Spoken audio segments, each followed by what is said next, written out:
WordPress website that basically looks exactly like my Instagram feed, same photos in the same order, so that the person can find that photo just how they found it, like on my Instagram feed, and then the WordPress links to the Etsy buy page for that item.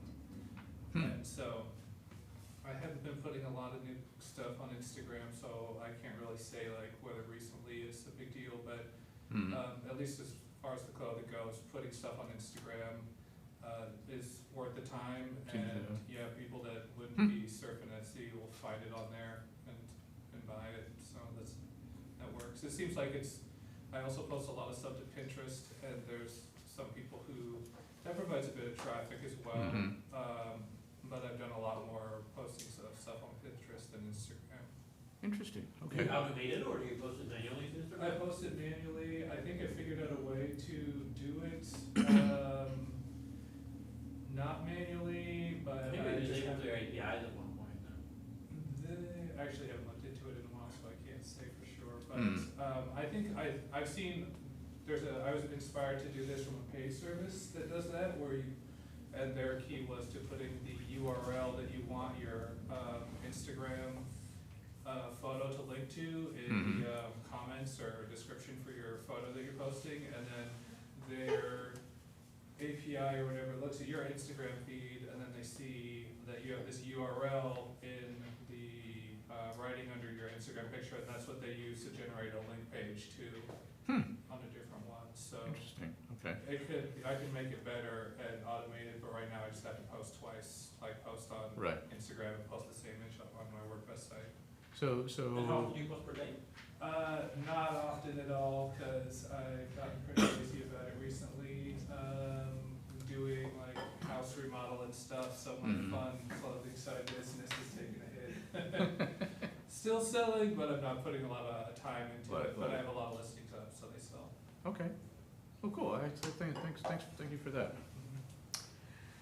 So, and then finally, I always like to wrap up with a code snippet. So one of the things you can do if you you want to increase or decrease the number of products per row in your WooCommerce listing when people get to your category page is you can just change the number of products per row with a little evolution loop shop columns filter, and so for those of us who like to hack code, there's your toy for this month. So any questions so far? Nope. Good. Well, so now Toyin is you are ready, right? Yeah. Okay. We'll have to check. We're going to be talking about dropship this month. Specifically AliExpress. And specifically AliExpress. So, question? I think there was a acquisition like where WP Engine acquired. Yep. Yes, just acquired Flywheel. Yeah. So is that what kind of implications do you see that? Okay. It's an interesting move. Flywheel is another hosting company. Basically, their specialty has always been designers. And so their back-end dashboard has tools that designers would use to for putting together themes and sites. Interestingly, with WP Engine's acquisition, last year, a year and a half ago, of the Studio Press Genesis themes, that actually makes some sense. So now it seems like WP Engine is getting more into the business of being almost an agency or agency support site. That if you have an agency you're looking to put together code faster or design faster, they have a vast collection of themes through Studio Press Genesis, and now probably why they acquired Flywheel, not necessarily for their portfolio, although they do have a lot of clients, I'd be willing to bet probably more for their back-end design capabilities. So, no? You say no. Toyin disagrees. I think you're half right. Well, at least I'm half right. The So- other half is important though. Okay, so Toyin will explain to you why I'm wrong, and then I will stand up and explain to you why he is wrong, and then we'll move on with the. And we'll vote and you'll realize. So anyway, with no further ado, our What are you doing? Oh, okay. hey, you got your own machine. I got my own machine today. Alright. So this will be, let's try a small one today.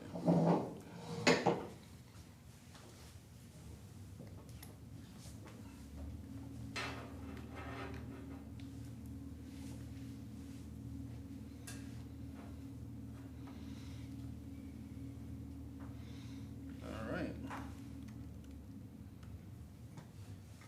So Toy, the video is working tonight, so speak up. Alright.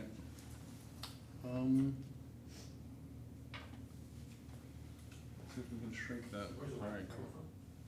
Where's the microphone? It's just Alright, so I will disagree with you a little bit. One of the things that historically WP Engine has been trying to do is to make themselves more useful to developers, right? So building stuff that they've actually done, which is helping developers build, clients, things like that. So that's something they've not done, and they've spent a lot of time on new APIs that are similar to other hosting platforms, but it is something Flywheel has done. So Flywheel has built-in support where if you're a designer and you want to resell, they will bill you, or they will bill your customer the full freight, and then you get Some part of the stack. some part back. And so you can set your, if I remember correctly, you can set your own prices as the host, and so they handle all that stuff for you, and you get that delta between whatever their cost is and the pricing you set. So I think that might also be an important piece. But I think Flywheel might be on cPanel or something, so I'm not 100% sure how that's gonna work. But I think it makes sense as customer acquisition. It will help them towards their, I'm assuming IPO next year, maybe year after, probably next year. All right, so today we're talking about, oh, hello. Hi, my name is Toyin. Is this thing blinking? Are It you is guys blinking, yes. You're on the blink. Let's try this guy. All right, so my name is Toyin. Is there anybody that is new here that's not been here before? Olga. You are, okay. And your name? Olga? Olga, okay. Are there any people here that are developers? All right. Just like to get a sense. Let's see if this guy works. All right, let's see if we get less blink. There it is. All right, so what we're talking about today is a little bit more about dropshipping, but more specifically about AliExpress. Is there anybody here that does not know what AliExpress is? Everybody knows what AliExpress is? All right, cool. Let me give you the, just in case you know less than you think you do. There was a site, there's still a site, called Alibaba, which is a very large Chinese site very large site based in China, where one can go and say, hey, I want to buy something in bulk, right? So in the very beginning, the idea was to buy containers of stuff. So you want to buy Transformers for Christmas.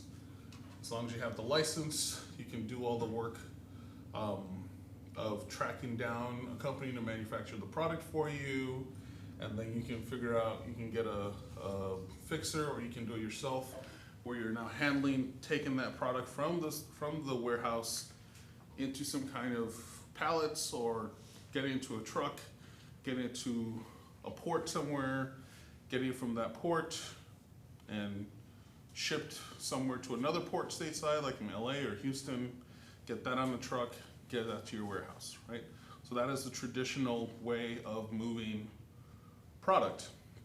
The idea for Alibaba was that there are a lot of Chinese manufacturers that wanted to sort of showcase their product to the world, at least initially, showcase their product to the world.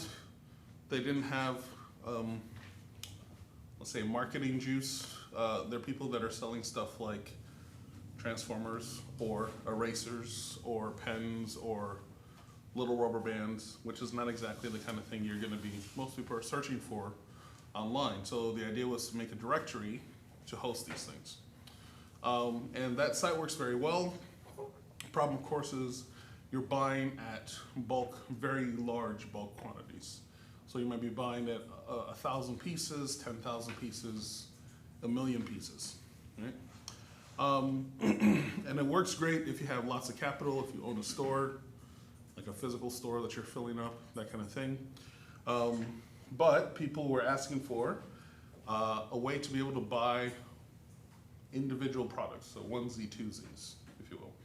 And so AliExpress, or the Alibaba team, came out with AliExpress, which has a lot of the same, at least for some of the products, a lot of the same manufacturers or brokers who are now selling, instead of 1,000 of something, they're selling minimum quantities of 1 or minimum quantities of 10, something that's a lot more affordable for people to sample or purchase a small amount of.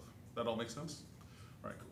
So AliExpress is not just, or even Alibaba, are not just about Chinese companies, but most people go there looking for Chinese companies. So you can also find American companies or Canadian companies or German companies selling their products on Alibaba or AliExpress, and you can actually filter that kind of stuff. So the goal of AliExpress, though, primarily is for you to be able to get single serve product, primarily from China. All right? That sounds familiar to everybody? All right, cool. So one of the reasons this has gotten very popular is it's actually relatively easy to do.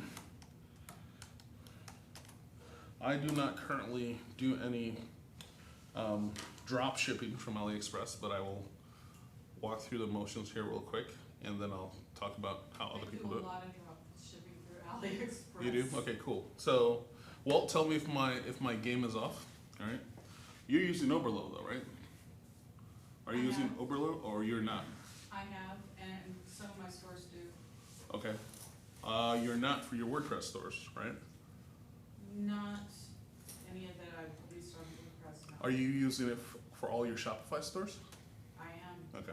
And CJ Dropshipping does a great job if you want to source more locally. Okay, got it. All right, so this is AliExpress. It looks like, I don't know, Yahoo or eBay or something. And I'm trying to think what I like to look for. Watches. So I don't like to wear watches. I just like to pretend I'm going to, actually no, I do like to wear watches. I just destroyed them too quickly, so I don't wear them anymore, especially since I have a phone, right? But I still occasionally like to look at watches, and I don't want any of those things. And if anybody knows my areas of interest, I'm gonna look for custom watches. So that I can generate and upload my own something or other under the watch, right? So instead of this lovely human pyramid of people, maybe I want to make I want to print my own design and make the background black and the numbers white lines or something, so I can generate my own custom set of images. If anybody's seen any of the configurator, oh, actually, I might have that here. All right, here's a good idea. So this is an example of a clock, but you could easily see this as a watch, right? Where I could decide I wanted to do some configuration and all of a sudden, oh, this is what I want for the face of my watch, right? And so then I could say, I'm gonna take this snapshot or take a high-res version of this picture and send it to this watch manufacturer and say, hey, print this thing out, not with the fingers, or with the hands, of course, stick it in your watch and ship it to my customer, right? So this would give me the benefit of being able to customize products without me having to buy 1,000 of them and assemble them myself, right? There is a company called, in this area, there's a company called, I think it's Mod Watches. I think they got bought by Custom Inc.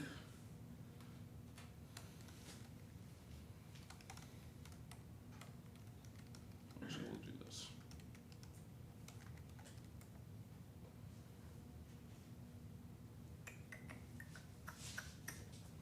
They don't exist anymore. Okay. Okay, well, you see what's going on in this little picture? I don't know if you can see that or not. I'm gonna mute this real quick. Which is, you can start customizing, and I don't know how much you're into watches, but customizing bezel, customizing hands, customizing, yeah, I'll pause here. So this is the bezel, the hands, the strap. All these elements are things that are, in theory, customizable, and if you had a very fancy watch site, you could, make it available for all your customers to be able to make these changes, right? And if you're like me and you're lazy, or you don't have the best eyesight and a magnifying glass, you might not want to actually build that stuff yourself, right?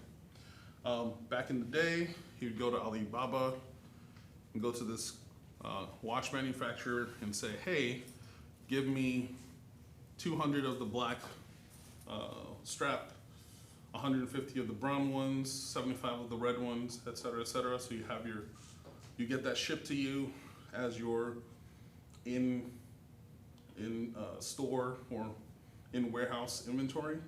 And then as people order products from you, you assemble it yourself, right? The benefit of this is you can still do that level of customization if you want. Send this out overseas, it gets assembled and shipped here. I probably killed that horse. All right. Okay. So You'll have to pay more for shipping to ship it out to the United States than the United States, and to ship it from China to the United States. yes. So, well, I mean, you're gonna pay more for shipping one item, right, than shipping 1,000 items Right. on a per item basis. But it's cheaper than having to order the amount of stuff to make it feasible to do that kind of customization, let's say, in your physical store or in your house or however you're doing the back end of your e-com site. Now, again, because a lot of these manufacturers are in China, or I mean, not just China, India, Indonesia, places like that, pricing on these products are cheaper than you would normally get them here, even wholesale, or straight from the manufacturer. So with all else being equal, a manufacturer of the same kind of watch that makes it in the States versus one that makes it in Indonesia or China is going to be cheaper in China, including, even with shipping, it'll probably still be cheaper in China. So the biggest problem with, one of the biggest problems with dropshipping is not the act of getting that product, is actually the time it takes to get here, right? So if you've ever ordered something that is obviously a knockoff or let's say an also-ran on Amazon, you'll see stuff that's really, really cheap, $3, $2, $5, but it takes a month to get here. Those are examples of products that are being dropshipped from China, or at least somewhere that is often a ship to get here. Ships are taking between, I want to say, 3 to 6 weeks. So that might affect, if you have something large, that affects how long that will take to get here.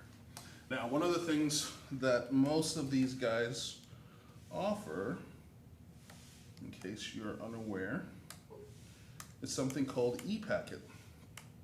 Do you have e-packet pricing? Okay. I'm sorry? E-packet, 12 to 25 days. Right. So,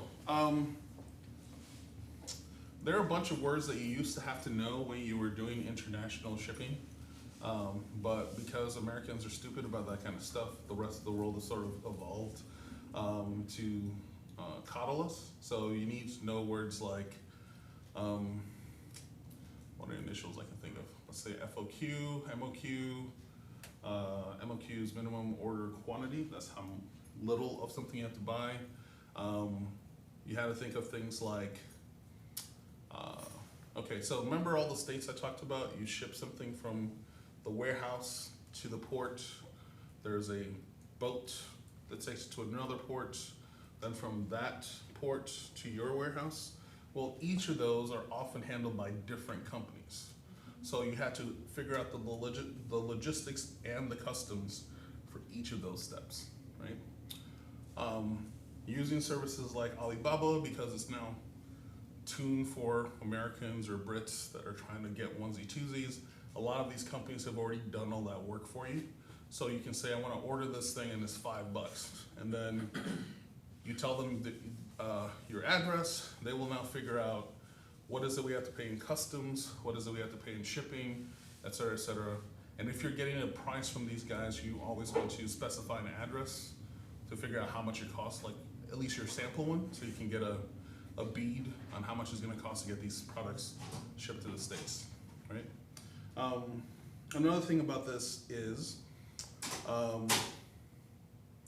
especially right now, due to our current administration's tariff game, prices are going to fluctuate. So something that it doesn't affect relatively small things, but if you're doing dressers or file cabinets that requires a certain amount of steel or aluminum or something, prices are gonna start, or have already started changing on those. It doesn't affect, watches or Transformer toys. If you were ordering a legit Transformer, then that might cost you a bit. All right. So you can find, I won't say almost anything, but you can find planes, electric scooters, non-electric scooters, small cars. Motorcycles. Yeah. So for example, let me see. You don't get vouchers for one of those. Do they still have Taotaos on here?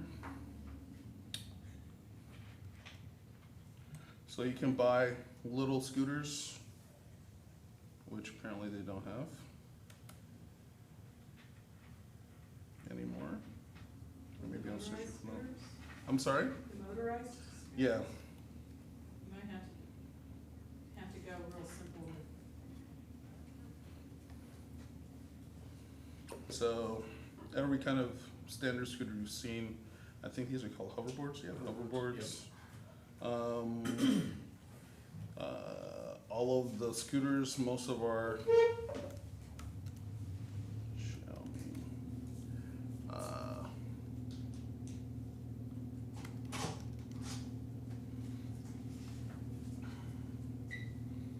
so you can get parts, you can buy whole scooters, if I could find a whole scooter on here somewhere. Oh, this is kind of cool. You can customize the board. So these are all kinds of things that you can buy via a site like Alibaba, or more importantly, you can source from a site like Alibaba to sell to your customers, right? Okay, so there's a whole bunch of other stuff you can do through the site itself. You can filter by country. You can filter by people that have like good ratings. It is not significantly different, if you will, than eBay, except by default, most of these products are gonna be from the other side of the world, all right? This all make sense? Okay, cool. So, a lot of people, 4 or 5 years ago, has anybody heard of Tim Ferriss? Tim Ferriss, okay, so he wrote a book called The 4-Hour Work Week, and he described one of, several things he did sort of as a... He was in Austin now. Is he? Yeah, he moved here, I think, like a couple years ago. So we should have seen him here sometime. Well, He was- it's probably like an hour one week. But so he, he wrote a book about how he doesn't work, sort of. And so it's about passive income, and one of the things he talked about is setting up an e-commerce site and selling products via dropship. So there are a couple people I know that have had success with this. I have a friend who used to sell beach towels, only beach towels, and I think he sold it after he had personally made a couple $100,000, maybe over 4 years or something, selling regular old beach towels. Other people sell sunglasses, things like that. Usually makes sense to do something in a niche.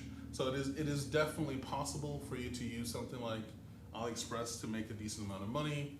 The problem is that there are lots and lots of people that know about this now, and so it gets harder and harder, right? So there's nothing preventing another person in the United States or anywhere else in the world from doing the same thing you're doing, right? From going and, let's say we're selling watches. Let's go back to watches. There's nothing that prevents your customer that just bought it from you from having done the same thing you did, right? If you went to AliExpress and you said, I'm gonna get this watch with the black strap, black face, white hands, and it costs you 20 bucks, and you're charging them 50 bucks, they could have done exactly the same thing and gotten it for 20 bucks if they were willing to wait the 3 weeks or 4 weeks or whatever, right? Now, the funny thing is they're probably still waiting the 3 or 4 weeks anyway because you're doing the same thing to do the dropship process, right? So this is purely arbitrage. This is, you know something somebody else does not, you get it at a lower price because they are ignorant, you can sell it to them at a higher price, right? You don't need any special permission or special access or pay any upfront costs to be able to use a site like AliExpress, okay? There are other sites that are similar, some of them which do require you to pay a membership or something. Trying to think of some off the top of my head. 1688 is one. It's not useful to me because it's all in Chinese. DHgate is another popular one. There was one you were talking about, CJ something, I can't remember. CJ Drop Shipping will source from all of those Alibaba, wherever they can find what you're looking for, Got it. and they house it in California. Got it. So, yes, sir? Are there any, like, kind of comparable things for, like, companies that produce stuff in the US? Actually, most companies, so I haven't seen one that's US only. A lot of US companies will also list on Alibaba and on AliExpress for the same reason, since everybody is already looking there. So for example, if I know I like that watch, but that watch is gonna take 3 weeks, I'd rather pay $3 more or $5 more for somebody in Van Nuys to make it so I can get it this week, right? For a lot of stuff like this, especially when it's... So you just look for, like, you just sort So you sort by country, or you filter by country. So you can say, show me only stuff made in Canada or made in the US, or I can't remember the other filters, but you can do filtering by that. I'm assuming that there is such a site. I have not seen it, right? Now, if you're doing things that are in the print on demand world, like the stuff I talked about last time, all of those guys are in the States because the turnaround isn't, for the turnaround to be effective, you can't, I got myself a Game of Thrones shirt that somebody made, and from the time that that episode came out till I bought the shirt was a day, and from the time that I bought the shirt till I was wearing the shirt was 2 days, right? That is not possible if I'm going to fly it from China, right? And from the time I wore the shirt to the time I stopped wearing the shirt was 7 days, right? And so because we can do that here, I get an idea, it gives me a fancy, I want it right now, I get it right now, and I never wear it again, right? But this works better for either really, really cheap stuff, like Pushins. You guys know what this is? It's like squishy toys for kids. It's apparently huge in elementary school right now. My daughter knows about AliExpress and similar sites, so she will go and find somebody on Amazon that's doing like a, $0 shipping or $3 shipping, but you have to wait a month because she knows it's coming from China. and so she can get like 50 of these things for $12, right? So, I mean, I still have to pay for it, but she goes and finds it. Yes, but then she sources them at school. Right, And she's- makes a profit. You can't sell in school anymore. Oh, man. She came back very disappointed because she was trying to offload her pop sockets. She bought like a 10-pack of pop sockets for like $7 or something, which is how much if we had gone, like we went to Claire's at the mall and like one pop socket was like $6. And so she went online and bought a 10-pack for $8 or something. And she's like, it's fine, I'll just sell the others for $1 at school. And then she came back the next day and she's like, you can't sell them at school. And I'm like, Business cards, just They're have just- myself business cards. right, I'm just like, just sling it on the street, man. Start teaching her messenger marketing. So- Meet me in the playground.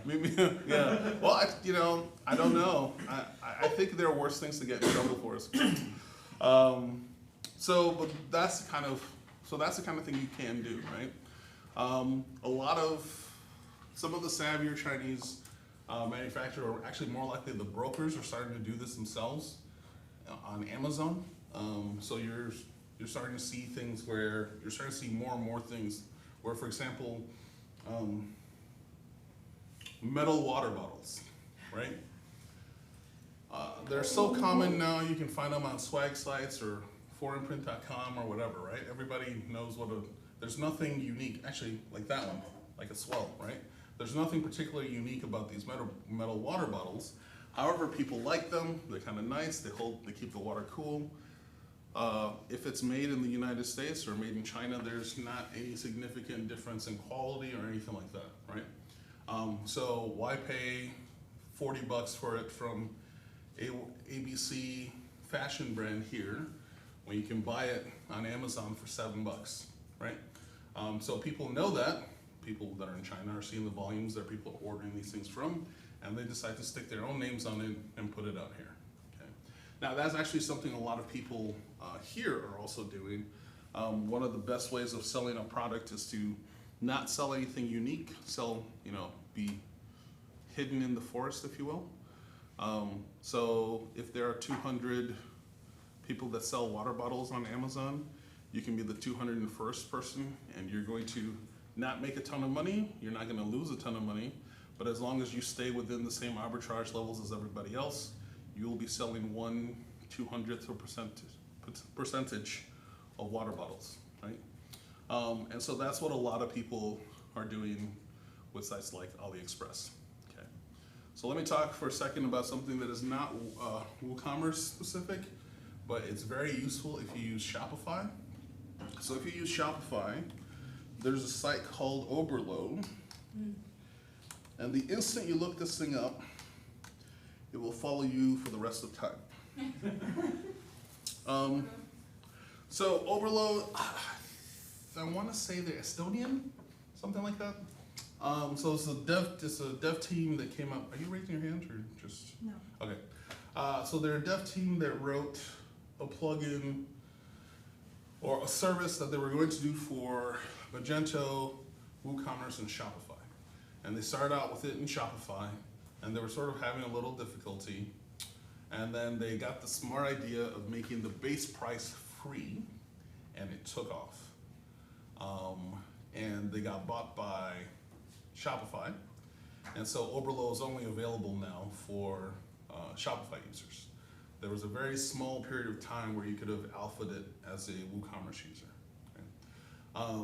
But a lot of people that do the stuff where you'll see on YouTube, hey, start a passive income business. We'll teach you how to pitch ads on Facebook, and this person's made $200,000 in revenue in the last 6 months. Those kind of ads, right? Those work for some people. And so if you have the right product and you time it right and you figure out who your customer is, et cetera, you can make 6-figure revenues. But it's those kind of businesses that have taught people, hey, Oberlo's a good place to look, Shopify's a good system to set up. And so you can sort of hit a 1, 2, 3, or 10-step program or something, and you can start a website and launch your site selling metal water bottles or whatever, right?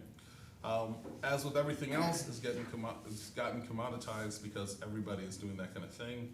And so the question is, how do you make your thing more unique, more interesting? How do you wrap a story around it, et cetera, et cetera? So, Yes. so is it just like kind of like a plugin for Shopify where it's It is a specifically- store, you can just search and it loads it all quickly and then, okay. That is exactly it. And if you go to YouTube, search for Oberlo, actually on their website, they'll probably have a little video showing you how to do it. Essentially what happens is you have your Shopify store here, and then you log into Oberlo, set up an account with Oberlo, and nowadays they have a free account, which is like, I think it's like 100 products or something. And so what their system does is it hooks to AliExpress, and it's so when you search them, they search Oberlo, or when you search Oberlo, they search AliExpress. And so you can say, I want to add this thing to my cart, that kind of thing. And they will do things like track pricing changes. So when you say, I want this product, or I want this product to be in my cart, it means it's, you know, store or manufacturer X, and their product with this unique code is going to be tracking if that product is available, what the quantity is of that product on a daily basis, right? So if that product goes out of stock on AliExpress, it drops off your site, or at least it gets hidden from your site. If it comes back, it gets turned back on. You can set a price per item.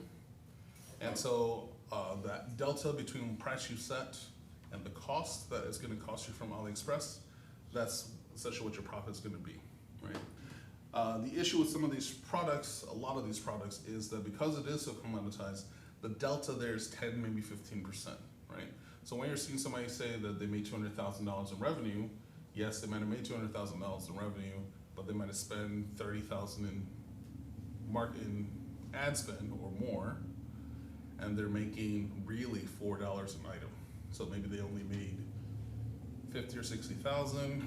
They spent 30,000. Their delta take home is 30,000, right? I'm always a big fan of talking about profit as opposed to revenue. So that's, if you're thinking along those lines, it is not a bad idea, but don't get greedy and think that it's profit. It's going to be revenue. Okay. WooCommerce does have one that works similar to Oberlo. So, but I wanted to talk about Oberlo first because that's everything else you're going to see when you look up drop shipping is going to compare to AliExpress and Oberlo, right? So Oberlo specifically hooks into AliExpress. Okay. There are other services out there that hook into multiple services like AliExpress. DHgate is one, 1688 is one. I don't remember the name of the one. CJ Dropshipping has their It's its own service though, right? It has their own. So there are multiple services like this now. Oberlo is now the new king because they got like extra fuel dumped on it by Shopify. So Shopify is something between 800 and 900,000 active stores. Estimated as somewhere about 350,000 of these are using Oberlo. Okay, like exclusively, they're not sourcing anything else. It's strictly from AliExpress. Okay. In response, so there have been already plugins to pull AliExpress data or DHgate data from WooCommerce, but they were a bit hinky. And so once Oberlo came out and people saw, oh, here are the things that would make the system much easier, there's been now a new raft of services in the WooCommerce world that does very similar things. And most of them are targeted for AliExpress, but some of them are targeted for other systems. Now, I have not used any of these because all the drop shipping I do at the moment is stateside, and it's mostly print on demand. But if you wanted to, I'll talk through a couple of the options that are out there and at least help you figure out the words you should be searching for what these tools are. All right, so what is it? I think there's like Ali Dropship is one. Oh wait, why am I even doing this? I should just do this. You can always just do this, WooCommerce dropshipping. Dropified is a good one. I'm sorry? Dropified? Dropified. Yep, Dropified is pretty decent. let's see, Woo Dropship and Ali Dropship. These are the three that I have seen people use. I again have not used any of these. Ali Dropship works very similar to Oberlo. Oh, sorry, thing I forgot is these guys also have a Chrome extension usually. So if you're on the AliExpress site in general, you see something you like, you can click it and it'll sort of save that product and stick it into your store if it's configured, right? So you don't have to necessarily go through the back end of whatever these sites are. You could just be poking around and see something that strikes your eye. All right, so most of these they charge you a little bit of money to get in the system. But this one, Dropship Me, is free. I'm always hesitant on stuff that is free until I figure out how they're making their money, right? So like, I'm one of those people that I like giving stuff away for free, but I have to have like my plan for how I'm gonna make the money. So as long as you understand how they're making the profit or their target is for making profit, then it's fine to use these systems. But if you can't figure it out, I wouldn't trust it, right? So there are quite a few that will do free for one tier, limiting you to 10 products, 100 products, something like that, and then you start paying money for more products, right? So reason why that's interesting is because a lot of people, once you start doing 1 or 2 sites, you might do 5 sites. I know a couple people that have like 12, 2 dozen sites that are all over the place, right? So I have a friend that does skateboards and stand-up paddles, and those are stand-up paddle boards. Yeah, is that a thing? It's like surfboards, but you stand up on it. Yeah, okay. So, but those are 2 separate sites. Standing wakeboards. Huh? I think they're called wakeboards, standing wakeboards. Stand-up paddleboards. Stand-up paddle boards. Okay. Wakeboards. Yeah. So, not my thing, but so he makes like, you know, 600 or 700 bucks per site. Or like at the end of the month, that's his profit. He has somebody post stuff to social media for him, and they answer the customer service email, et cetera, et cetera. He spent like 6 months coming up with some playbook for his idea, and so he will go and buy pictures or stand-up paddlers on Unsplash or stock photo sites or whatever.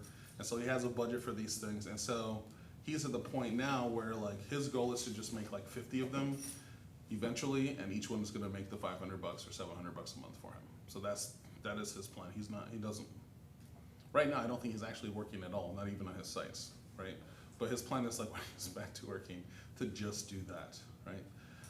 But he has trouble because he used to make 1,000 bucks a month from these things with no work, and now it's 500 bucks, and if he puts in work, he gets it to 700, right? So because the amount of money he spends on ads increases, the competition increases, more people can find these things on Amazon, etc. And so all of these things eventually will get commoditized, right? Shout out to last month's thing about print on demand. One of the few things that won't get commoditized is people making up their own stuff, right? So if there are things that you can get from AliExpress that you can somehow customize for your customer as you're ordering it, those are gonna have more longevity than, you know, having, the what's the company? They're not too far from here. Yeti.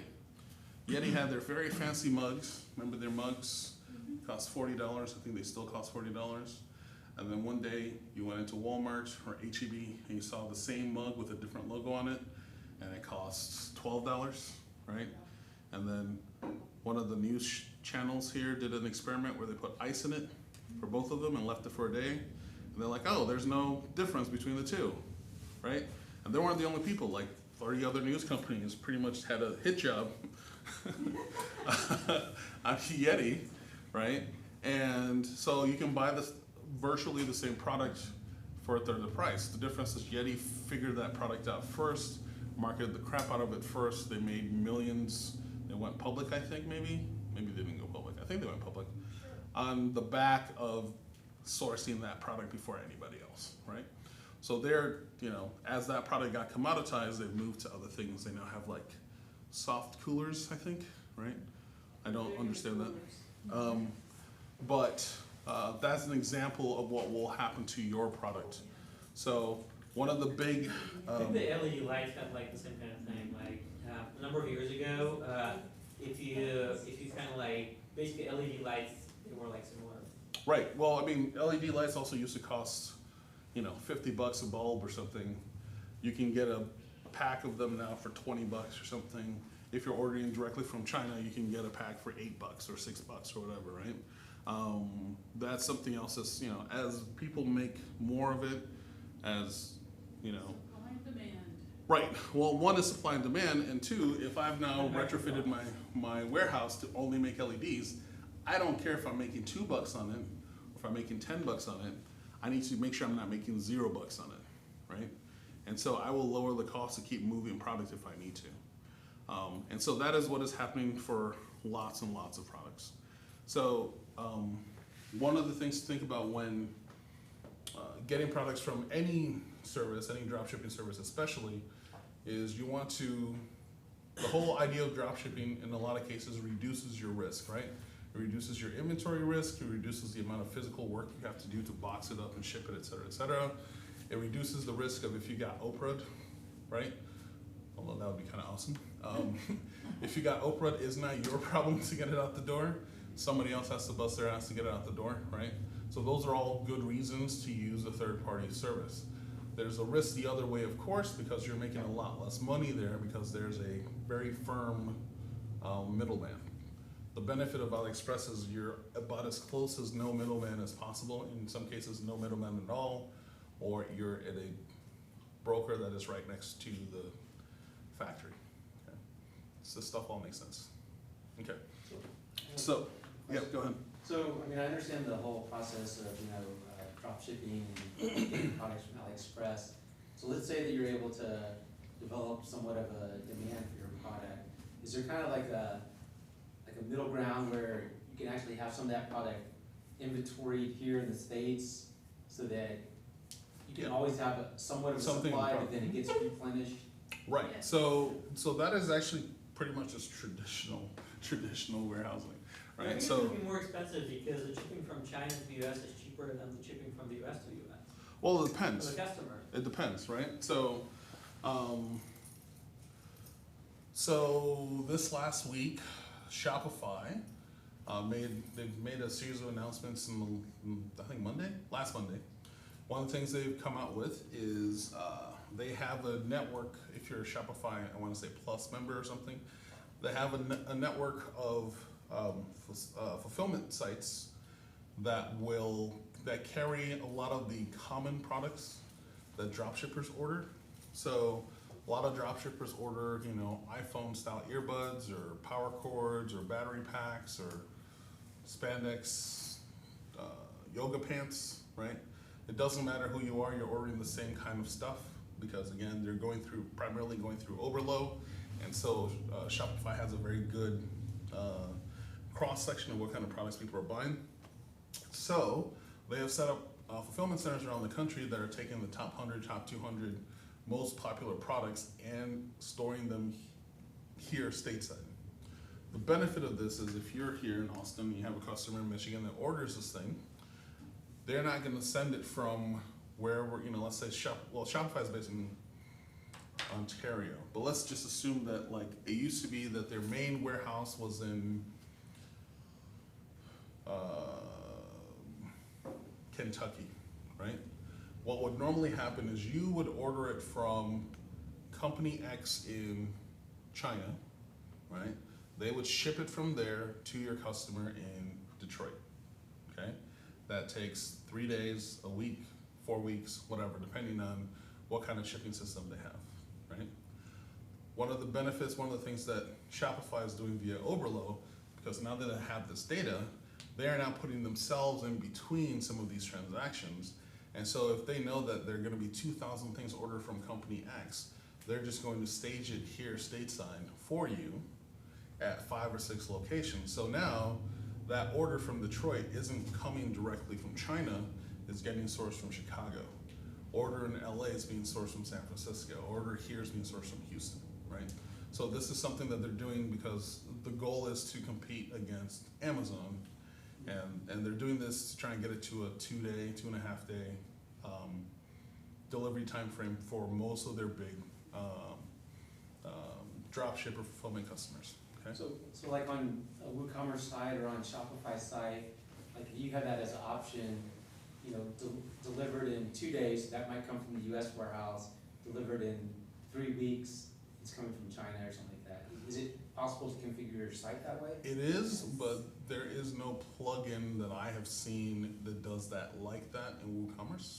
So the way you would handle that is you're actually using 2 different fulfillment companies, right? So I would say like, I'm selling this case, right?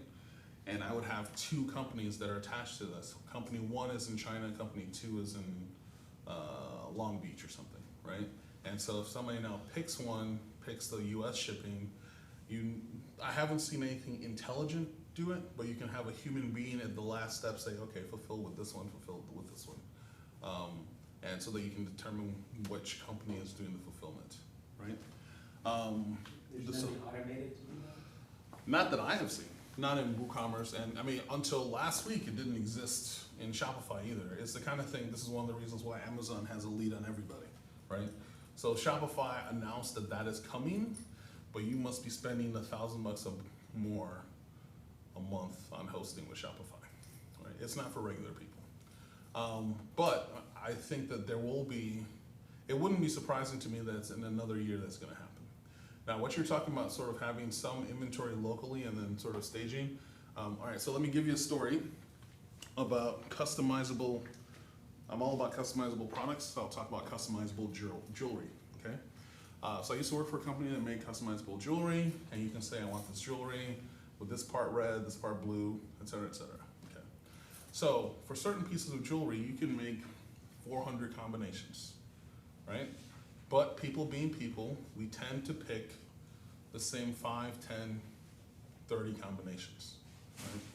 And we actually had later added something to prevent people from creating something obviously ugly. And so that even reduced the combinations a little bit. And so you'd see that in a month, there are 400 unique designs, but 80% of them are 10 designs, right? Which meant we can now order those 10 designs from China direct, right? Pre-configured, right? So you didn't have to have a human here assembling them. When you got this in those blue and red, you just went and picked it up as opposed to getting it, each of the individual pieces. So if you have enough data on whatever your customizations are, you can do that kind of thing. Now, also if you have, let's say you have a Batman site and you're selling t-shirts and posters and the like, there's some things that people are gonna order all the time that are sort of your staple. People are gonna order a black Batman shirt with like the yellow circle, right? And so you can go ahead and just know you can buy 1,000 of those at a time, right? If your history shows that, then you know if you're selling 300 a month, instead of getting them each one custom printed and custom made and custom drop shipped, you can get a better price by going to somebody and say, you know what, I'm going to buy 3 months worth, and you get a significant. It would be actually cheaper to buy that 1,000 than it is for 1 month of 300, right?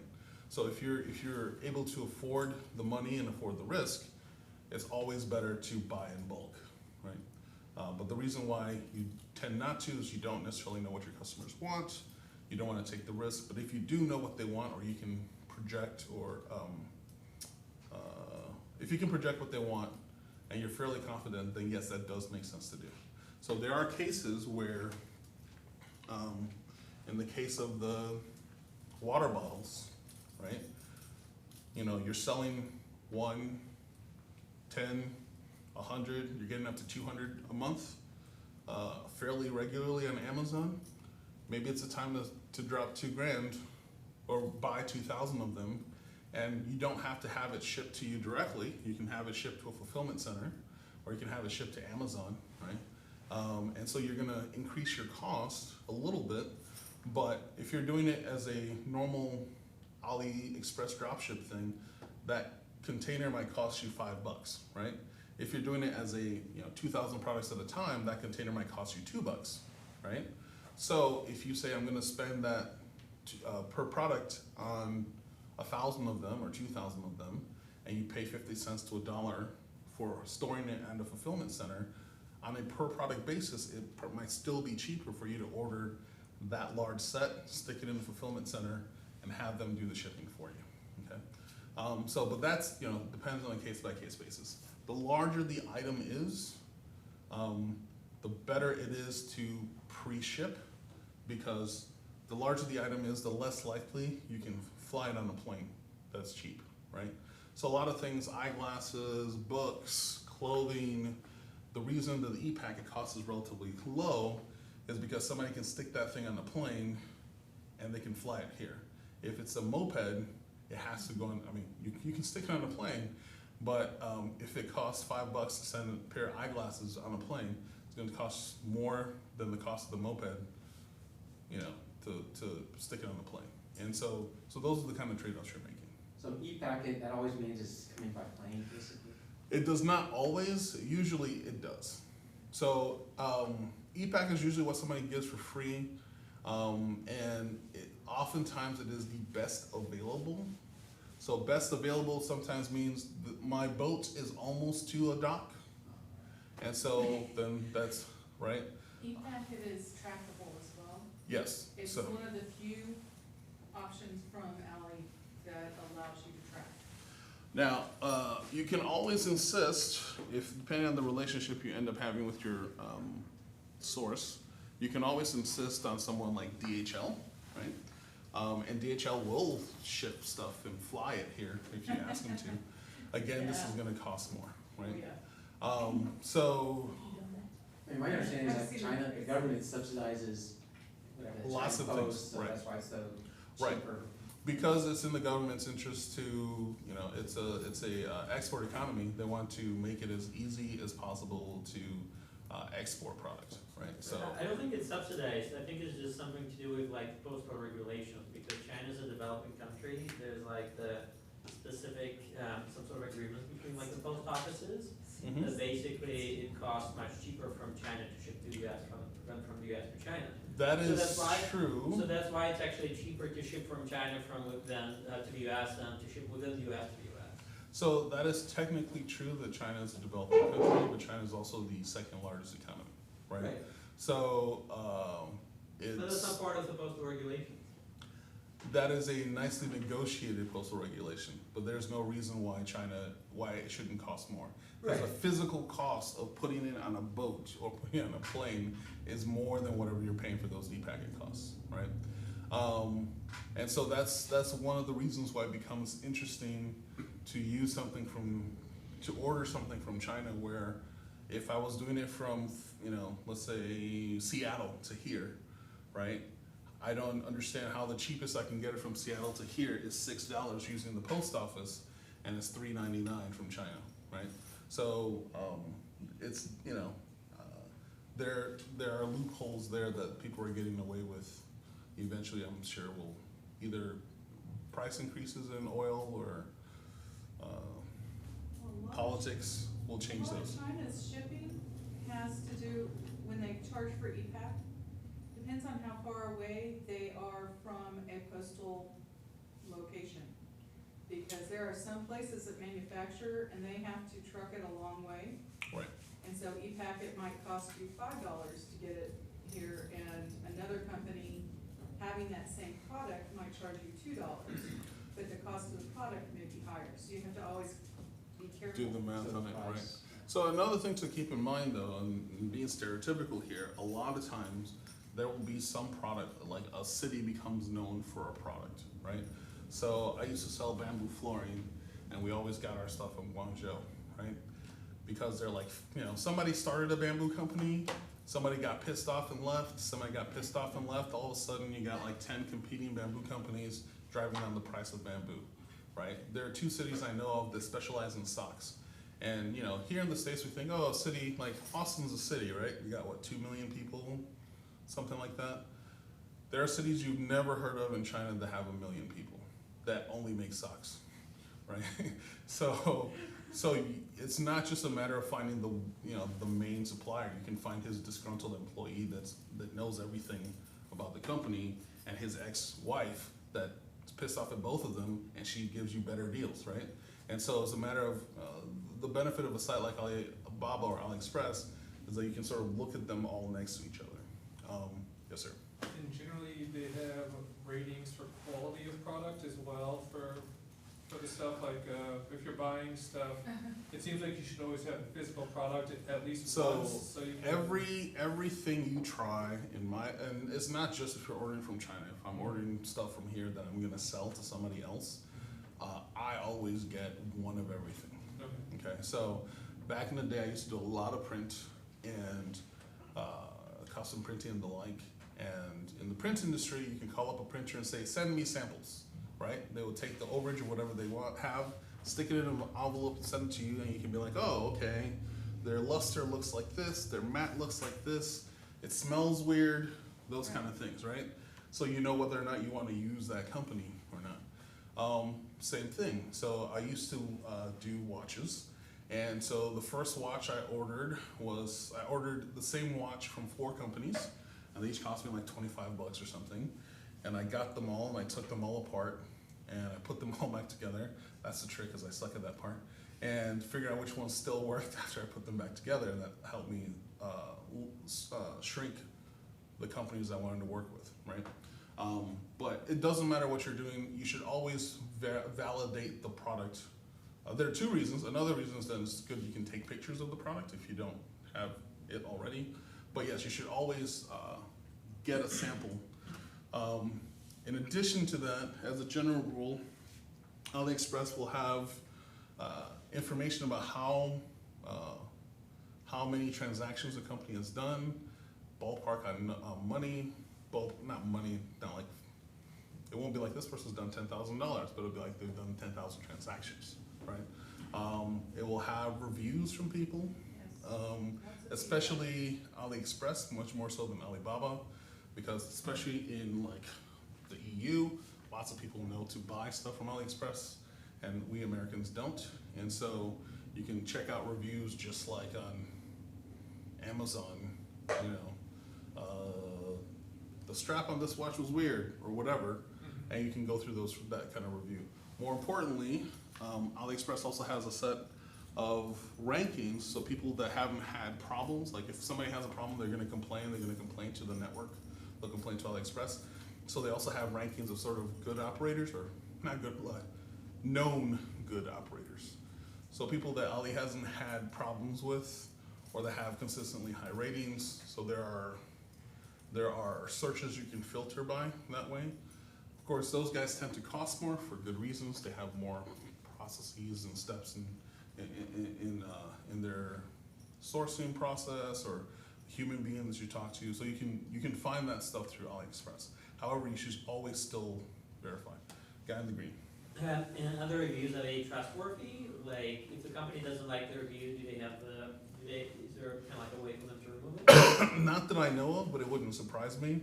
But you're not looking for a company with 5 reviews, right? Just like you wouldn't do it on Amazon. You're looking for volume. And so unless, somebody comes out with a teleport device and you're the second person to review it, I would definitely check that one out first. Yeah, go ahead. Is there a way, because you go on AliExpress and there's sometimes the exact same product, multiple companies. Is there a way to tell who the actual manufacturer is? A lot of hunting. A lot of hunting. No, that can't be, because, there's some that are like the No. exact same product. There's a lot of them that source from some manufacturer in China, Right. and Well- they're selling them. So let me give you an example. Is there a way to figure out who that Yeah. actual You manufacturer gotta is? hunt. Not So I really. used to do custom watches, right? And with custom watches, there are still today, there are like 200 companies that will make that same watch. And 50 of them will say they made the watch, right? But what they're really doing is they're getting the pieces just like everybody else. And the difference is they will assemble it for me instead of me assembling it, right? So in that case, I don't care, right? The best way of figuring out who the actual manufacturer is to use the sources that you have and switch back to Alibaba and see who comes up similarly, right? For a lot of the real manufacturers, it is not worth their time Right. to make 3 of something. They want to make 40,000 of, if you're in a factory that can spit out 50,000 of something a day, nobody wants to talk to an American that wants to buy 3 of them, right? However, everybody that is outside that factory in the neighborhood next to that factory is more than willing to sell that product to us one at a time, So right? you're saying, use Alibaba and then go to Use to AliExpress. find and then go to Alibaba to. If you want quantity, right? Okay. The only reason if you want the actual manufacturer is you want to buy it in quantity, because the actual, most of the time, actual manufacturers are not gonna have time to sell you one thing at a time. Or to customize it, Or to- sometimes Well, no, they'll be willing to customize. Like, you can get something that's like, oh, you want this case, and the back of this case says Unicorn Beetle, okay? Now, there are 12 companies that make this case. Some of them have hexagonal, so this one has a hexagonal dots. Some of them have circular dots, some of them have triangles. That is the level of customization, right? So you can say, hey, company that makes cases, I want it to be a case for this phone, but I want it to be squiggles instead of hexagonal squares. You can only do that at the source company, but you can only do that at the source company if you're buying 1,000 or you're buying 2,000. That's why I was wondering, these companies that are on AliExpress, maybe they are the smaller providers. Have you ever had success, I don't know if you, but Mhm. where you say, oh, I like that, but I don't want that logo. Yeah, so well, again, mine was watches, right? So watches was simple.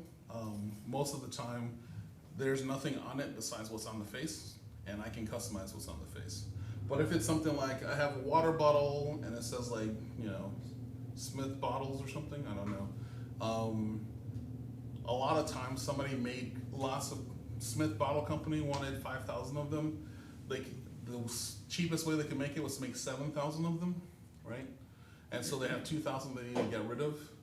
In that case, they're giving you that lower price because they're just trying to get rid of the Smith Bottle ones. You can always go to them and say, yeah, I want a different logo, I want no logo, right?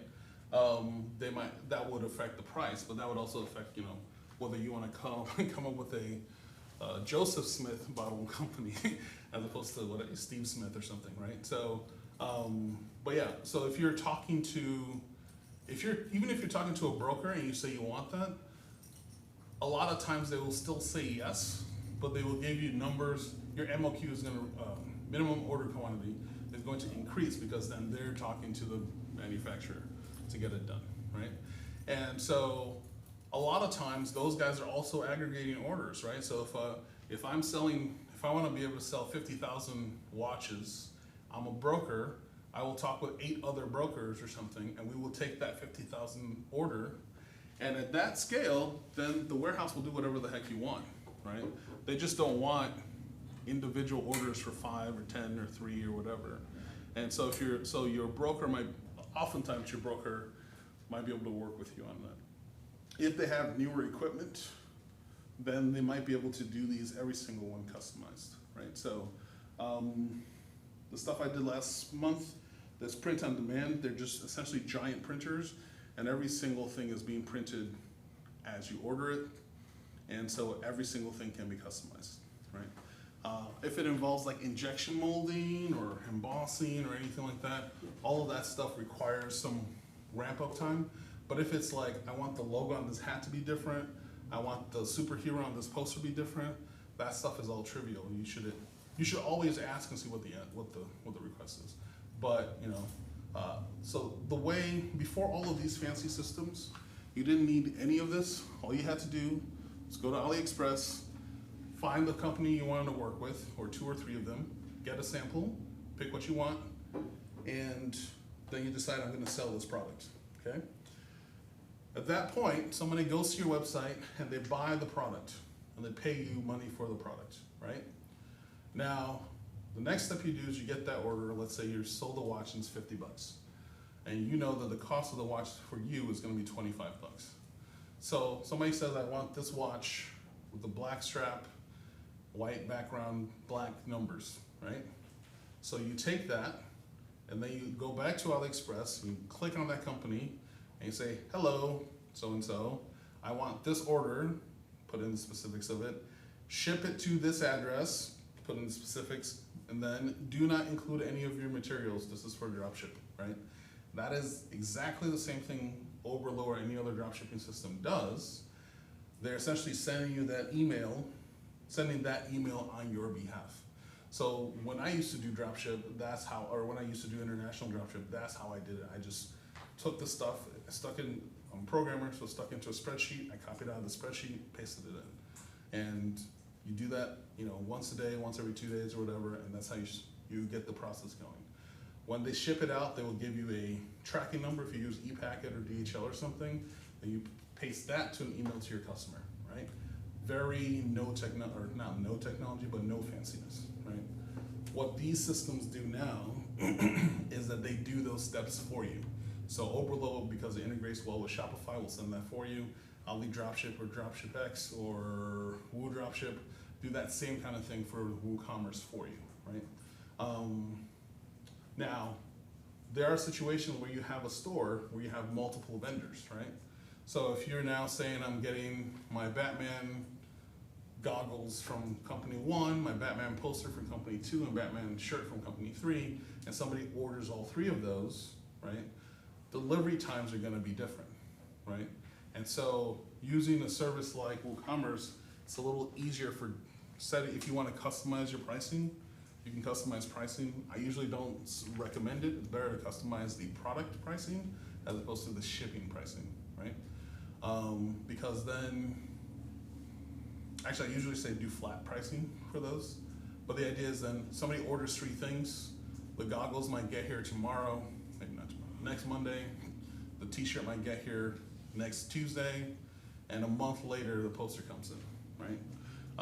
And so that's something you have to be careful about. So I just bought some glasses from a company called Goggles for You. I just tried them the first time and they cost like $12 or something ridiculous, right? So I ordered one from my normal place and I ordered from them just to experiment, and because it cost $12. And I got an email from them and they're like, okay, we've taken your order. That was the first order. Second email, or we got your money. Second email, we're getting it done. Third email was like, our drop shipping company is shipping it out. Here's the tracking number, right? So they're telling me that they're using a drop shipping company with that product. Now they don't tell me who it is or anything like that, but I can track it down because I know, I'm tracking where it's coming from. And so you can always do those steps for people when they're ordering from you. Yes, sir. So I was curious, how do you kind of like manage the user experience? If, for example, you have a shop and you have some items that you source locally, like in the United States, and then some of the stuff you drop ship from China. Like, how do you kind of like make sure that the customers are like fully aware that it's going to take like a whole month if they order like this item versus like 5 days if they order the other item that is shipped locally? So if it's a problem, you want to make a note of it on the product site, on the product page. Time will be between 2 weeks and 4 weeks or something. If most of your products source at the same time frame, then you just have to put it in your terms and conditions or something like that. But if you have very wide timing differences, then you want to put it on a per product basis, right? So if you think of the kind of stuff that, maybe it's just me, but lots of stuff I see on ads for Facebook are customizable stuff. So customizable maps, customizable wall clings. I'm thinking of doing a site that makes these things, right? And so a lot of these things you say, oh, I want to buy it, I want to put my face on it or my dog's face on it or whatever. And they will say on the homepage or on that product page, 4 to 6 weeks, right? So if something is with the assumption of if it is under a week, you don't really need to call it out. But if it's going to be significantly more than a week, then you should call it out. Also, in frequently asked questions for a lot of sites, they'll say something like, how long does it take to ship? You'll say, oh, it'll take 3 days to print this thing out and another week to ship. Yeah, go ahead. So if you don't call out that like it takes less than 5 days, or like 5 days, and like wouldn't people, if they see that like one of the items takes like a month, wouldn't they assume that like all of the items from your store take a month? They probably will. And so in some cases, if they're looking on one product and they see it says it takes a month, and and they don't bother looking anywhere else, then yes, that's their assumption. But if they go look at that second product, then they'll see the difference in delivery, right? Most people, when they're doing drop shipping, are usually doing one category of stuff, and so it's usually the same kind of, because you're targeting a niche, it's usually the same kind of manufacturer or the same exact manufacturer that's shipping your set of things. One of the things that's kind of getting interesting or big now in the world of, especially like Shopify or Woo dropshipping, is people are saying, okay, well, instead of making money selling just a no-name brand can of water or water bottle, I'm going to come up with a active lifestyle brand that will sell water bottles and carabiners and soft backpacks and yoga pants, and you stick your logo on all those things, and they're all made by 30 different companies, right? Then that's where it's important to be saying, hey, these things take this long, this thing takes this long to get back, this thing takes this long to get back. Yep. To solve that issue so you don't demand, they'll probably have it in a week. If it is something coming from China, right now, they're getting it in about 10 days. If it's closer to Christmas, you better start sweating, because anything near Black Friday until after Chinese New Year Oh, you don't get anything Chinese New Year for that Is month. It's nothing. ugly. Yeah. So if you wanna ship anything from China for the Chinese New Year 3-week shutdown, you better stock up at your house ahead of time. So do you like close your store like during that time, or like what? No. You just pre-order. So Other if things. let me jump in here for a sec. So the Chinese New Year is usually like the beginning of our calendar year. It shifts a little bit, right? February, yeah. So what it means though is that up to a couple weeks before. It's like Germany in August. Right, up to a couple weeks before and up to a couple weeks after. Nobody works in Germany in August. Yeah. Oh, really? It's the only month it's warm.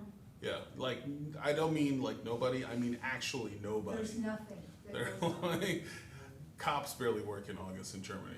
But in the Chinese New Year, because a lot of people, especially people that live in the cities, right, that is their time to go home and see family.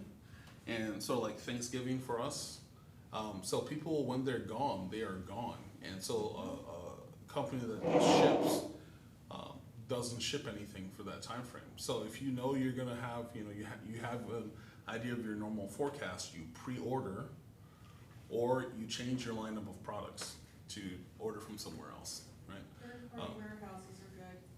Right. So the benefit of something like if you're paying the grander mortar Shopify already, Shopify knows that. Third-party warehouse companies, 3PLs, third-party logistic companies, know that, and they will tell you that, so you can order stuff ahead of time. If you cannot afford to order, 10,000 products ahead of time, then you need to source differently, or you're going to be at the vagaries of the international market in that time frame. So usually the way you solve that is you charge more for shipping, because you're going to need to find another manufacturer, or you charge more for shipping, because there's always an American or Australian out there who does not care about Chinese New Year, who will still do the fulfillment for you if you pay them for it. The only one you don't wanna try sourcing out of is Russia, you never can get it. I have not tried buying anything from Russia. A lot of the warehouses on Alley Yeah, also are in Russia. interesting. But shipping from Russia to the US is like a no, just don't do it. You have So- to go get it. Countries I've had success getting products here: Canada, obviously, America, all of South America. I don't think I've gotten stuff here from Chile, but like Colombia, Honduras, Venezuela, Argentina, Brazil, all those don't have a problem with. China, India, Malaysia, Philippines, also no problems. Japan. So if it's like in the G20, I haven't tried Russia, I haven't tried Turkey, but just about everybody else, I haven't had trouble doing drop shipping online, with the exception of Chinese New Year, right? So that's because I was ignorant. Let's say a scooter where you want a wire basket on the handlebar, you want a little ringer bell, you want a neon LED and have them assembled here? So What it depends. is that? So there are three options. Option one, charge you for it, but you're paying them enough to make it worth their while. Option three is you find a broker, because if you're buying 10 of them or 20 of them or something. So, He's a simple man with simple wants. simple wants, very simple, no physical labor. Right? However, if you don't want to do that, if you just like live in a normal house and you don't want to open up a warehouse, then it's more who your partner is overseas is more important, right? So you want to make sure that they can do whatever it is that they normally do, and then say, hey, I have this crazy idea. I'm going to do this. Can you look into how much it would take? And they will have and we don't do that. Great. You go shopping around until you find somebody that's crazy enough or desperate enough that says yes. Ask for a sample. You get the sample.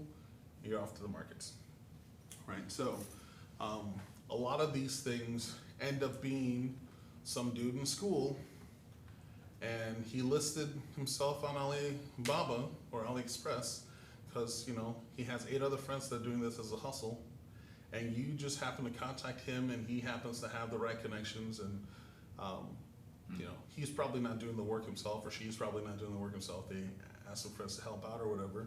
But yeah, there have been large companies built off this sort of setup where, you know, if somebody has enough hustle, they will do what is necessary. Some 3PLs will do it. Yeah, stateside 3PLs will do it. So, sorry, that's the 4th option. So, there are some really good, so wherever there's a port, so Norfolk, Houston, Savannah, San Diego, Los Angeles, right? And I don't know if Seattle, yeah. Wherever there's a port, which is, that means big ships can come in with their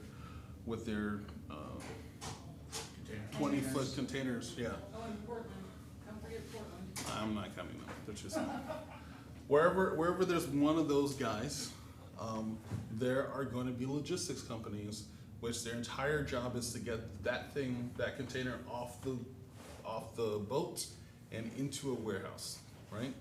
Now, there are different kinds of logistics companies, but what we're talking about here are 3PLs, third-party logistics, and what that means is they will get products from anybody, stick it on their shelves, and then you can say, hey, I had so-and-so deliver this and this and this and this and this to you, right? And they say, yes, we got all of that, great.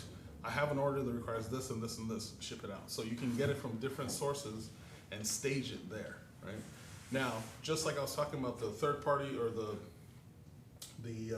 broker in China that could do this for you, you can also have a logistics company here, like she was saying, do it here for you. The difference is it will always cost more for the same work here, right? The benefit of doing it here is you can do it and have a very, very quick turnaround, because once it's done here, it gets shipped and it gets delivered 2, 3 days, 5 days from now. When it gets done in China, it might still take a week, 2 weeks, 3 weeks to get here. You had a question? No. Anybody on this side had a question? I thought I saw somebody. All right, go ahead. So to try to manage customer expectations with this shipping lag, I remember like people used to just say like, okay, they advertise the product and you click to put in your cart, you buy it. They didn't say, oh, we're currently out of stock. Your item will ship in, you know, This your many item will days. come in 2, 3 weeks, like that. They used to, but that people are getting kind of People upset got with sad, yeah, people got pissed and off then because, what she is saying is like, she puts a little note saying, you know, to offer the best prices, we offer Correct. this. Like, what's some other ways? so I don't remember what I was looking at, but I was on Amazon recently, and it had a product that was like, estimated delivery time was like, and this was 2 weeks ago, it was like July 16th to August 1st. Best delivery time is next week, which meant they didn't know exactly when that product was gonna get to me. But that was their, you know, that was their guess, right? And a lot of times, you know, the thing is the people, in exchange for cost savings, people are often willing to wait, right? The thing you shouldn't do is, you shouldn't say after they've bought it from you, they say, oh, by the way, it's a 6-week wait, right? So you wanna do it ahead of time, or you wanna message it ahead, even if they don't see it, because people don't read, but you want it to be there somewhere so that when they come complaining, you can then say, oh, I'm sorry, but on the product page it says, this is a 4 to 6, it might not keep them from still being pissed, but then at least they can think it's their own fault, right? So you probably have to do it on the product page, and then when it's in their cart, you have to kind of remind, because a lot of people don't read everything. I wouldn't do it in the cart. Not a card. You could put it on your, email. Frequently asked questions, maybe the email after they bought it, right? Yeah, thank You don't want to put it on the email after they bought it if you've not put it on the product page, right? You don't want to get the first time you've ever seen that notice in the email. Here's why you don't want to put it on the cart, right? Anything that makes them change their mind in that process, you don't want to do. Now, is it the right thing? Yes. Is it the smart thing? No, right? So you want to put it on the product page because people don't read all that stuff. You want to put it in the email because then they really care, right? And if they care and they're pissed off, they can go back and check the product page. Oh, that was my fault, right? Half of people, 3/4 of people won't bother you at that point, right? Half but- of them don't even open the email. Right, well, that's true. So a lot of people play Amazon Surprise, right? I have a friend who does not physically go to a store, like not even for food, right? Like does not go to a store. And so every 2 or 3 days, she opens her door and she's surprised by what's come in because she orders so much stuff from Amazon. She doesn't remember what she ordered. And half the stuff because she's savvy, half the stuff she ordered from China. So like one of our friends had a birthday party and she ordered something that like, instead of it being candles, it blinks, right? And so I'm like, oh, where'd you get that? I ordered from Amazon. When did they come in? Right? But she's playing like, Amazon lottery. Because, she's one of those people that just has this. And some people love that kind of thing. I don't understand it. It's mostly women that I know. Sorry, that sounds wrong. Most dudes I know don't do that. A lot of women I know do that because they want a pleasant surprise sometime in the future, right? And so then that kind of thing, not caring about that date range.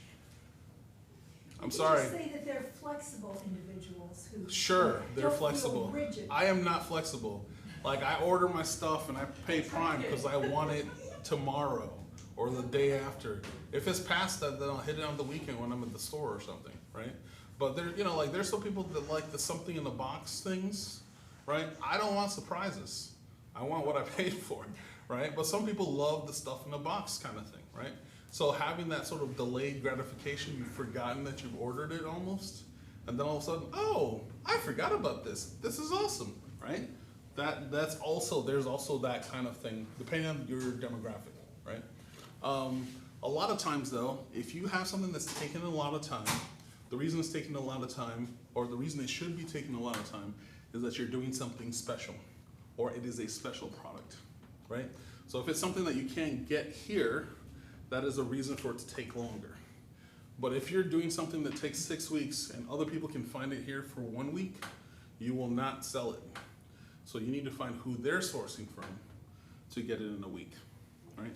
And a lot of times that means you need to find some bigger company that's already selling it and see if you can do a warehouse deal with them or a drop ship deal with them. Does that make sense? Yeah.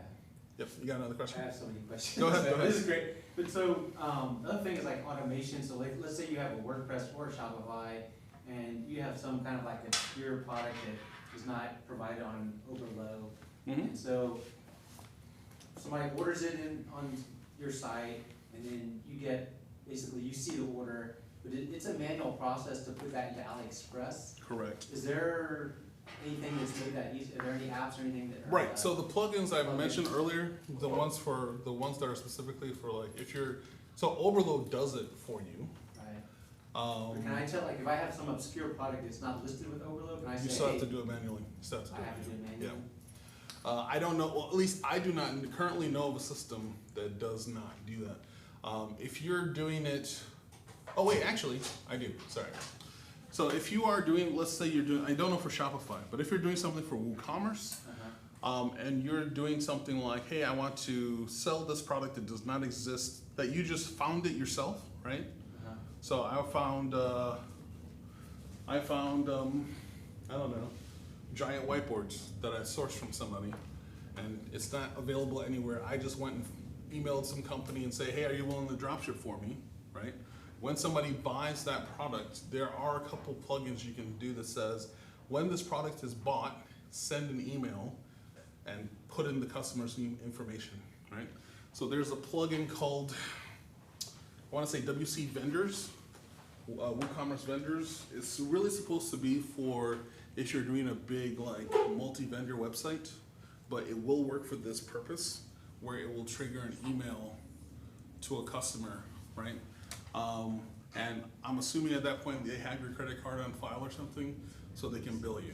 So right? once you've established, like, this is my supplier guy Right, for this product. for this product, and then you just automate that email saying, it prints out a certain format, this is what I want, this Right, product, this quantity. To send it this address. Bill my account. bill my accounts, Okay. do not include anything, this is a drop ship something or other, right? Okay. And so when you're having that agreement with that customer or that shipper, you need to be as clear as possible. The goal of this agreement is for drop shipping. I never want you to send any of your fancy materials in with the thing that you're sending, right? And a lot of companies do that now because they don't care how they get the revenue, they just want the revenue, right? And a lot of, actually several companies I've talked to recently, it is cheaper for them to do drop shipping than to advertise, right? So drop shipping means they don't have to advertise, everybody else does the advertising. They still make their quarterly numbers, right? It's essentially you now have a network of salespeople that are padding your price. And so yeah, usually that's how it works. I do not remember another one. I feel like there's another plugin that it does just that, where you can say for this product, here's the email I want to send it to and here's the body. I don't remember what it is. Toyin, if you do remember, we can always just post it up in the meetup or put it up on the Lone Star site. Yeah, we'll do that. I'll do that. I'll have to look it up. Okay. But for sure, WC Vendors will do that. I looked at it this week or last week, so I know we'll do that kind of thing. Thanks. Any other questions? Anybody? No? No? Any questions? All right, it's after 9. Filter by vendors, have it, download as a CSV file, filter for vendors, and just cut and paste it into a file to send them. Right, so if you have volume, of, let's say you have like 30 orders from the same product, you can always wait till the end of the day or the end of the week or something, and then send it as a batch. I usually don't do that. I usually recommend you send it immediately, because I forget, and so I like to automate it. But you can, if you have a human that's willing to do this stuff daily, I'm not that human. But if you have a human that's willing to do that stuff daily, that is usually a better method, because then it will be. A VA is nice. So like, when you say do it by batch, if you have that, get a spreadsheet. So in the back of WooCommerce, you can filter stuff and then say export this as a spreadsheet with a different plugin. And so then you can just say, hey, customer X or shop X, here are the 30 orders that I want you to send out. And some of the shops are willing to accept it in that format? Yes, As a because it's CSV? money. Yes. Money's Okay. money. Money. So they have a way to import it. They have an intern or Oh, that's nice. admin or whoever that will, Then do a look, if you were paying me something and you're gonna pay me 30X, and you're gonna pay me 30X something and all I have to do is figure out a spreadsheet, Yeah. I will do it or find my daughter or something to make it happen. Or call and say, Sandy, I need a favor, and you remember what I did for you? Come on, babe, it's simple. I'm not gonna call my chips in for that. Totally. Okay, well, listen, thank you very much, Tony, it was a great presentation.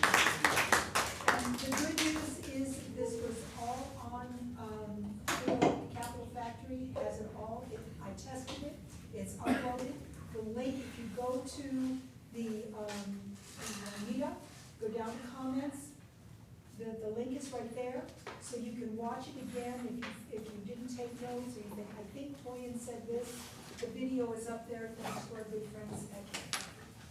So thank you very much, y'all. If you have questions, put it in the meetup. Thanks, I appreciate it. So did you learn lots? You learn one thing, you learn. A lot of information, yes, especially when you just start to pick that up. I was starting to pick that, I wanted to stay away from WooCommerce, and I never touched those sites, and WooCommerce, and now it's time. Maybe it's a little too late already.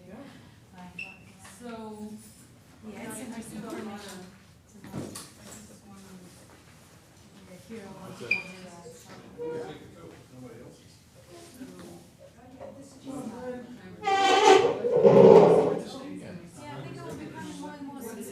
downtown right now.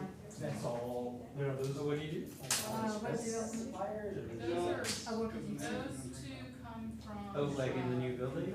No, actually, I work off campus. And the rest at the all admission are building. Questions when you have time Okay. sometime tomorrow. Drop ship. Because I've been loading up. Pretty the much stuff from that- Ollie, but there, Both of them should be live now. there is a company called CJ Okay, I'm going to. And CC drop shipping It's good to see you again. is, will source something that you want.